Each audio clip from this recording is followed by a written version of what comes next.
Le tricheur, il ne sait pas que ce qu'on lui dit là, c'est la vérité. Okay. Ilaise Ipan a dit, la fédération se fera après la validation des candidatures. Justement. Et ça, le RDPC ne le sait pas. Okay. Le RDPC croit que c'est le jeu. Alors que c'est la réalité. C'est-à-dire que quand on montre le feu à un feignant, il rit. Alors que c'est le feu. Ok. Maître Auguste, qu'est-ce qui justifie ce bashing, professeur Kamto? C'est la frilosité du RDPC qui ose affaire, qui sent la faim. Être très très prête. Je crois que chacun devait élever assez de prières pour que le pire n'arrive pas à ce monsieur. J'ai dit vraiment élever assez de prières pour que le pire n'arrive pas. Parce que je ne comprends pas le silence du Conseil national de la communication. Je ne comprends pas le silence extrême de monsieur le procureur de la République. Je ne comprends pas le silence extrême du ministre de l'administration territoriale qui est en charge d'apaiser, qui devrait dire à tous ces haineux de changer de discours. Alors comment peut-il propager aussi vulgairement sa haine et laisser la propager? Je vous ai dit à l'entame que moi j'ai monsieur Messeng Avom Bernard a vu juste et il a décrit juste dans la tragédie du pouvoir.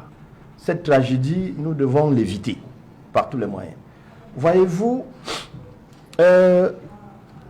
nous sommes dans une situation où il faut à tout prix protéger ou bien éliminer le professeur Maurice Kamto. Il ne reste plus que deux arguments. Pourquoi? C'est quoi le crime du professeur Kamto? Le crime du professeur Kamto, c'est ce que le docteur Aristide Monod décrit. Je n'ai pas peur de toi, mais j'ai peur de te rencontrer. Voyez-vous, tout le monde sait que s'il va aux élections, il n'y aura pas match. Parce que ce n'est pas une affaire du RDPC. Mais le RDPC dit qu'ils ont 4 millions de militants à travers le monde. Non. L'élection présidentielle, ce n'est pas une affaire du RDPC. C'est une affaire, souvenez-vous, le jour où j'avais dit ça ici, il y a eu toutes les flèches, parce qu'on a dit, pourquoi tu as dit ça vite? L'élection du 12 octobre, ce n'est pas une affaire du RDPC. Ce n'est pas une affaire du MRC. Ce n'est pas une affaire du Manidem. C'est M. Paul Biya, M. Kamto, M. Cabral Libi qu'on veut à tout prix enterrer, M. Serge Espoir Makumba. Cabral Libi également, on veut écarter. Pour Cabral Libi, je vous avais dit qu'ils redoutent l'alliance Maurice Kamto, Cabral Libi. Parce que vous voyez l'entourloupe, le Nzolo, que M. Anissé Ekane et Maurice Kamto viennent de leur mettre là. Ça se préparait et ça se voyait entre Cabral Libi et le MRC. Et Maurice Kamto. Et ils ont soupçonné et ils actionnent. Et je suis convaincu que le Manidem ne va pas échapper. Ils risquent malheureusement pour eux, en 2018, le ministre de l'administration territoriale a pris un acte administratif grave qui consacre, qui consacre tous les pouvoirs à M. Anissé Ekane. Donc qu'ils aillent enterrer le Jésus-Christ, déterrer le Jésus-Christ, sans acte contraire. Ce n'est que de la gesticulation. C'est qui le Jésus-Christ du Manidem? Le Jésus-Christ du Manidem, à l'heure actuelle, peut-être c'est M. Yebga qui est pécheur dans son village. Il vient déposer une candidature. Je ne savais pas. Je ne savais pas. Vous, en tant que fin journaliste d'investigation, vous êtes déjà au courant, je ne savais pas. Parce que jusqu'à la dernière minute, je pensais plutôt qu'ils allaient retourner le conseiller de Dibombari.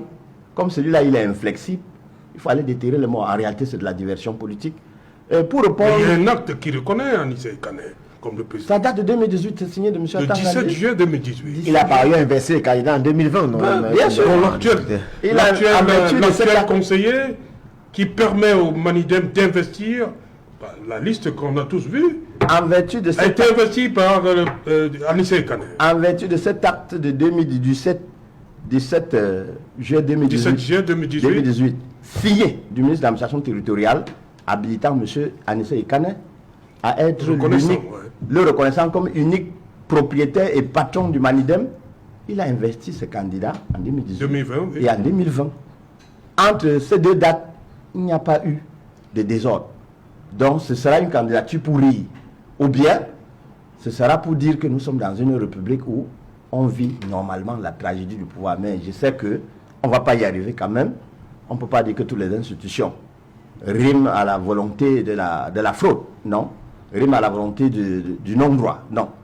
Je vais plutôt répondre autrement. Quelqu'un m'a interpellé pour me dire que qu'est-ce que j'appelle la démission du professeur Maurice Kamto se suffit à elle-même. Dans la démission, le propriétaire ou bien le titulaire du pouvoir de démissionner, parce que ce n'est pas ce n'est pas le licenciement. Non, La tragédie du pouvoir. Quand je le lisais, je ne savais pas que ça devait être aussi pratique. C'est préfacé par le défunt professeur Joseph Ouna. À l'intérieur, il explique comment le pouvoir a été banalisé au Cameroun, est sorti de sa substance, de sorte que n'importe qui pense qu'il peut tout faire, il peut tout devenir. Alors qu'il y a des fonctions sacrées, des fonctions réservées. Et ça, c'est à mettre au passif davantage du RDPC qui a pourri ce pouvoir. C'est pourquoi il parle de la tragédie venant de l'intérieur. Voyez-vous, au chapitre 5 de ce livre, mon distingué ami, il dit la maladie qui affecte le pouvoir. Il dit que celui qui veut prendre le pouvoir, il doit savoir que le pouvoir va le rendre malade à deux niveaux, psychologiquement et physiquement. Pour parler comme au quartier, il sera un légume d'ici peu. Il sera un légume d'ici peu. Sur le plan diplomatique, ça va se ressentir. Sur le plan économique, ça va se ressentir. Sur le plan militaire, ça va se ressentir. Sur le plan social, ça va se ressentir. Sur le plan éducationnel, ça va se ressentir. Sur la culture, ça va se ressentir. Sur le sport, ça va se ressentir. Et alors, une caste des mains invisibles va se coucher derrière ce malade pour gérer le pays. Et comme elle est invisible, ce seront des mains éparses. Et le pays ne sera plus celui-là. Ne sera plus celui-là rêvé. C'est de la tragédie. Voyez-vous, c'est tellement tragique que n'importe qui croit qu'il peut remplacer le président de la République parce que il a vulgarisé le poste. Cette affaire qui se veut mythique, cette affaire qui se veut sérieuse. Voyez-vous, des 54 qu'on a maintenant, prenez au moins 30 non-nèmes. Qui d'eux peut dépasser M. Serge Espoir Matomba qu'on connaît? Je ne veux même pas les rapprocher du numéro 3, humainement connu. On est arrivé là parce que le RDPC a clochardisé la fonction. Ouais. C'est devenu l'affaire des clochards. J'ai vu tout à l'heure, il était embarrassé. Il a découvert une fois que la loi existe, qui peut organiser. Non. Quelle loi? Quelle loi? S'il y a le RDPC de l'intérieur, ne peut pas expliquer comment on fait pour devenir président du RDPC. N'importe qui peut prétendre. Il n'y aura aucune juridiction pour sanctionner. Je suis d'accord avec les 54 qu'ils démontrent davantage que nous sommes dans une tragédie du pouvoir au Cameroun. Merci, monsieur Bernard Messengavo. Je sais que vous êtes en rupture de stock. Il y a longtemps que vous l'avez publié. Peut-être on n'a même pas acheté. Quelques rares ont lu. On va chercher, je ne fais pas votre publicité. C'est parce que de l'intérieur, vous avez décrit. Et le professeur Joseph Ouna s'est arrangé pour vous appeler le Machiavel du Cameroun. Et je crois que c'est vrai. Qui lira comprendra que c'est la tragédie du pouvoir qui est dessinée là, qui est renvoyée au peuple. Et vous allez voir ce que le Conseil électoral va faire. Vous allez voir ce que le Conseil constitutionnel va faire. C'est-à-dire nous renvoyer une image hideuse du rêve camerounais. On ne parlera plus de le Cameroun, c'est le Cameroun. Ce sera de la tragédie politique. Mais il faut qu'on se ressaisisse. Les autres vont parler aussi. Ok. Réaction d'abord, Charles. Oui. Moi, je ne sais pas si Basile Togossi peut rappeler aux téléspectateurs l'idéologie du RDPC. Votre idéologie. L'idéologie n'est pas une proclamation. Vous voulez que j'aille même proclamer je suis ceci. Ce n'est pas une proclamation. L'idéologie se désigne à travers des programmes de gouvernance. C'est là où on voit votre idéologie. Mais vous posez la question de savoir si tel adhère. Pour adhérer à un parti politique, on vous paye l'idéologie pour les partis qui en ont, comme le Maniden, et vous l'acceptez pour en devenir membre. Ce n'est pas une proclamation. Avez-vous le programme de gouvernance proposé par le candidat du Maniden? Mais on n'en est pas encore là. Mais vous parlez d'idéologie, on ne sait pas comment, subitement, l'idéologie et le parti politique vous intéressent. On n'a jamais entendu parler d'idéologie au RDPC. Vous aurez dû nous présenter l'idéologie là. Je vais dire une chose qui est claire ici. Tous les communicants du RDPC sont en mission. Nous avons vu un document qui a circulé sur le net, dans lequel il a été demandé, où il y a 10 points, un peu plus de 10, une dizaine de points, qui a été donné une mission attribuée aux communicants du RDPC. Et parmi ces missions-là, on voit très bien, le sujet n'est pas à l'ordre du jour, mais vous le ramenez pour remplir par ces missions-là. Il a été clairement dit, dans la mission qui a été assignée, qu'à chaque démarche, il faut remettre sur la table le problème de la candidature de Maurice Kamto. Vous avez le document, montrez-moi le document. Non, je l'ai. Je dis que cela c'est décrit. Moi, au départ, je dis c'est écrit. C'est où? C'est écrit. Mais vous, ça vient de qui? Mais sur ce plateau, on voit très bien. Le sujet à l'ordre du jour. Le document vient de qui? Le sujet à l'ordre du jour. Le document vient de qui? On n'en est pas là. Je dis, fabrication. J'ai dit, à travers vos actes, on comprend que vous êtes en mission. On vous pose une question relative aux candidatures. Vous ramenez à la candidature de Maurice Kamto. Mais il y en a 54 déjà. Donc des 54 candidatures, la seule qui vous intéresse, c'est celle de Maurice Kamto.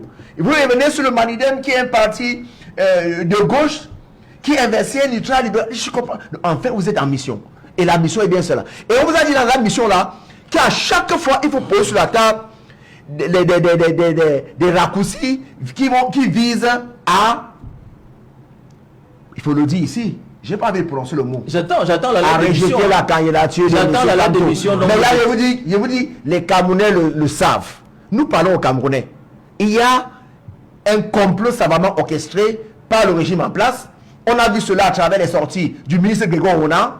On a vu qu'avant lui, le ministre Momar est sorti. Il n'en a pas fait une seule, il a fait plusieurs sorties. Et tous vont dans cette logique-là.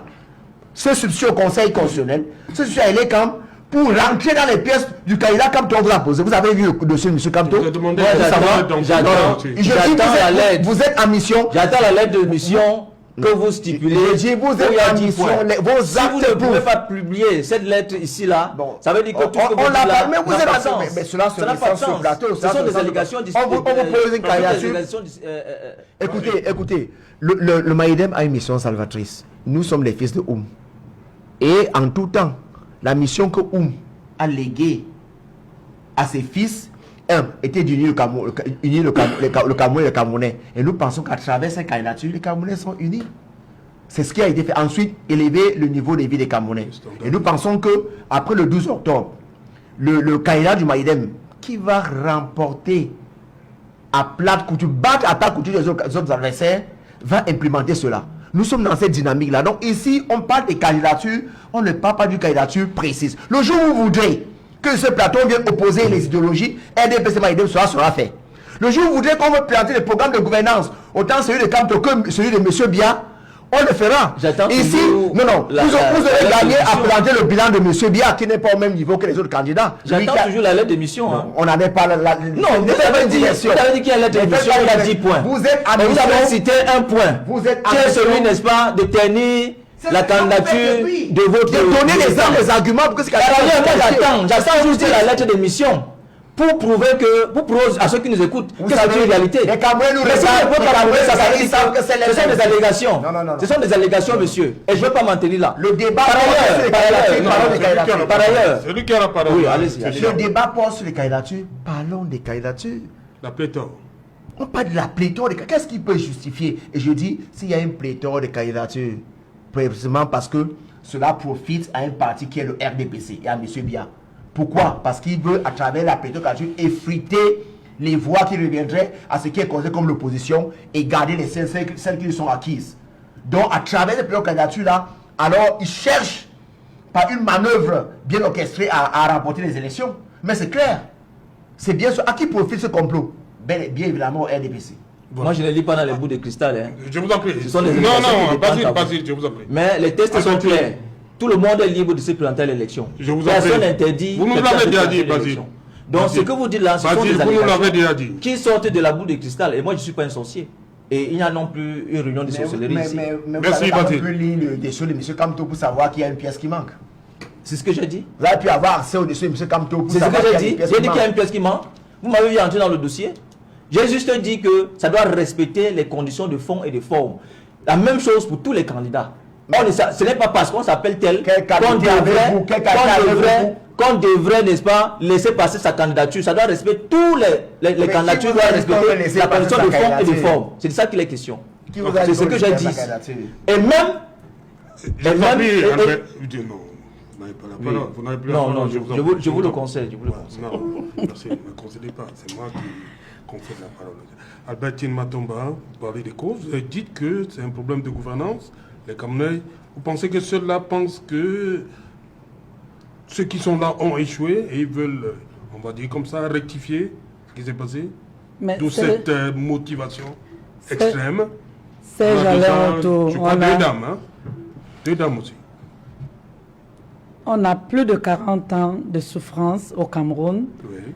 Plus de 40 ans où on n'a pas d'électricité. Plus de 40 ans où le fils ou la fille d'un cultivateur n'a pas les mêmes droits que le reste des Camerounais. Ils sont moins Camerounais que les autres, justement parce qu'une partie de la population que regorge le parti au pouvoir a confisqué les biens et les faveurs que peuvent bénéficier tout le monde. Le non-respect des lois dont il faisait mention ici jusque-là est orchestré par le parti au pouvoir. Le trafic d'influence. On est dans une société où si vous n'êtes pas du parti au pouvoir, alors vous pouvez aller tout droit dans un cachot.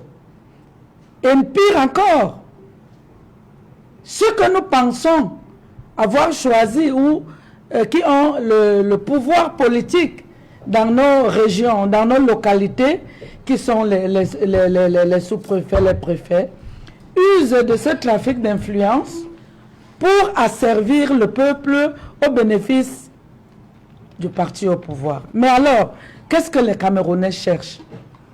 Les Camerounais cherchent une sécurité économique et sociale, parce que c'est la base et le fondement de toute société qui se veut grandissante et équitable. Si vous voulez qu'il y ait le développement, il faut commencer par alléger les conditions sociales. Mais aujourd'hui, qu'est-ce qu'on a? On n'a pas de route. La ménagère ou bien la cultivatrice qui est chez moi dans le Nyon-Ekele, qui peut quand même, parce qu'on lui a dit que l'agriculture est salvatrice, cultiver son manioc, oui, aura de la peine à aller sortir dans les grandes villes pour essayer de vendre et ramener quelque chose à la maison. Donc il faut comprendre qu'il y a un mal-être et on ne doit pas se voiler la face. Le RDPC a échoué. Et les manigances qui peuvent être autour des candidatures, nous, au PURS, nous observons avec beaucoup d'intérêt ce qui va arriver à se faire. Parce que nous avons besoin du changement. Voilà pourquoi, lorsqu'on veut parler de la candidature du PURS, on va dire que le PURS que dirige Serge Espoir Matomba n'est pas juste une candidature de plus, puisqu'on parlait de pléthore, mais c'est la candidature requise pour amener le Cameroun à la félicité tant recherchée. Il faut sortir du système ojolatiste. Il faut sortir du paternalisme politique. Il faut sortir de l'asservissement et laisser croire que nous avons une liberté, une identité. Non. Si vous regardez le projet politique que nous avons fait porter à notre candidat Serge Espoir Matomba, il est basé sur le podolisme, c'est-à-dire les pensées de Ruben Oumniobé, qui a travaillé pour que ce Cameroun soit non seulement libre, qu'il soit non seulement uni, qu'il soit non seulement prospère. Donc c'est tout un assemblage d'idéologies que nous voulons ressortir. Alors, pour cela, il faut que le Cameroun récupère sa souveraineté. Ça, c'est notre offre politique. Avec cette souveraineté, on ne va plus avoir les questions de sécurité économique et sociale. On ne va plus avoir les questions d'aspiration au changement parce que trop, c'est trop. Mais nous aurons le changement après Serge Espoir Matomba parce qu'il faut l'alternance politique qui est une preuve de vitalité de la démocratie. Et non parce que les gens veulent absolument sortir d'un gouffre dans lequel respirer devient autre chose. Écoutez, aujourd'hui on a la population camerounaise jeune ou encore du troisième âge qui suffoquent. Ils ne savent même pas qui ils sont. Quand vous leur posez les questions relatives à la vie politique du Cameroun, tout le monde est désespéré en vous disant vraiment on n'en peut plus. Mais nous avons un discours en 2025. Nous voulons dire aux Camerounais qu'il est temps de se réveiller. Il est temps de choisir ce que nous voulons pour le lendemain. On ne va pas continuer à subir une gouvernance par procuration, à subir une gouvernance qui nous limite dans notre potentiel, à subir une gouvernance qui fait fuir toutes les têtes pensantes des fils et filles du Cameroun qui peuvent contribuer au développement.